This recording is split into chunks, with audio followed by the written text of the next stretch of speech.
Je suis Esther Ladame, la fondatrice de Ladame Joaillerie.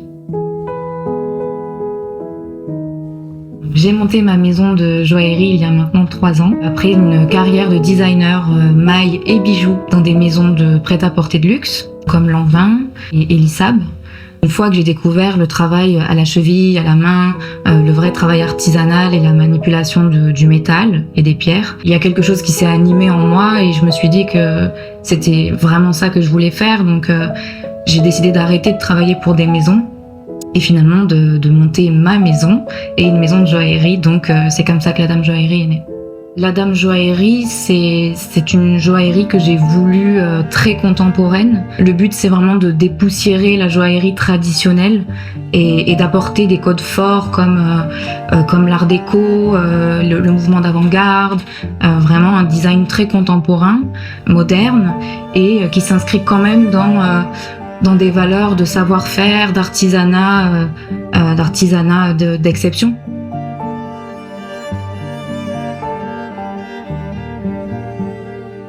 Je propose des collections permanentes qui sont entièrement personnalisables selon les goûts, les envies.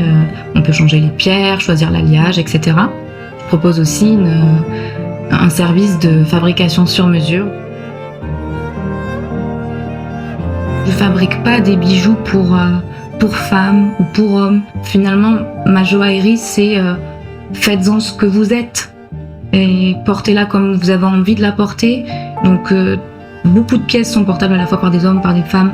C'est une joaillerie très très libre, très libérée et je pense que c'est en ça que ça s'inscrit dans des codes vraiment contemporains. Paris, c'est une émulation particulière, c'est presque le cœur, c'est le cœur de plein d'activités où tous les arts finalement se rencontrent. On a l'architecture qui est très forte, les musées qui sont incroyables et qui permettent d'apporter une inspiration qui me touche différemment. La clé, ça a été un de mes premiers modèles que j'ai réalisé. Ça tourne autour de plusieurs thématiques, qui est le temps, bien sûr, et l'amour vraiment en termes génériques. Finalement, alors c'est une clé qui est complètement inspirée des clés à remonter les horloges ou les montres à gousset.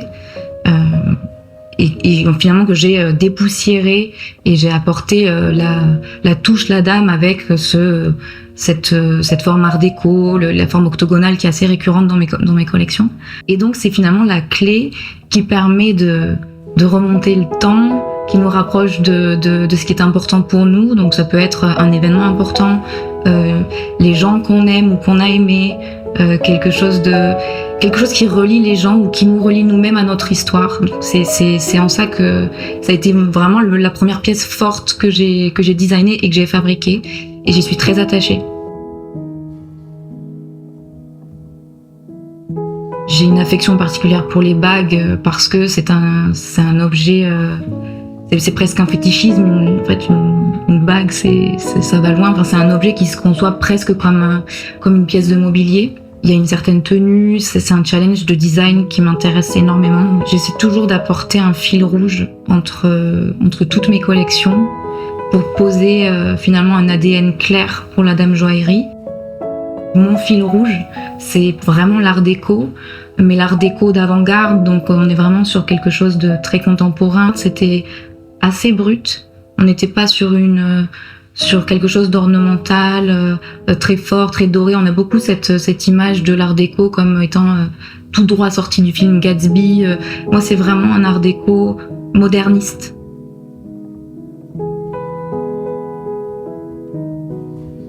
Je me suis beaucoup inspirée de l'architecture et des courants forts comme le Bauhaus, vraiment des choses minimalistes. J'aime la notion d'épure, mais je conçois la joaillerie comme quelque chose de très généreux.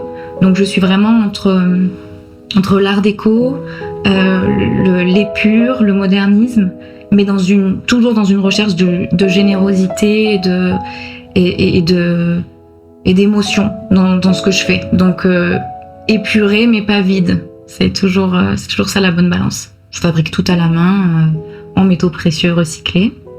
Quand on débute la joaillerie, Pour pouvoir fabriquer des pièces en métaux précieux, il faut avoir un poinçon de maître. Donc c'est vraiment un petit poinçon qui est apposé sur chaque création qui sort de l'atelier. Et mon poinçon, donc ce sont mes initiales et 2 brins de lavande avec le symbole de l'étoile du tarot. Et c'était finalement juste un clin d'œil à mes origines, parce que j'ai grandi dans un village de Provence. Et c'est quelque chose auquel je suis très, très attachée. Et je suis assez fière de mes origines et de la région dans laquelle j'ai grandi.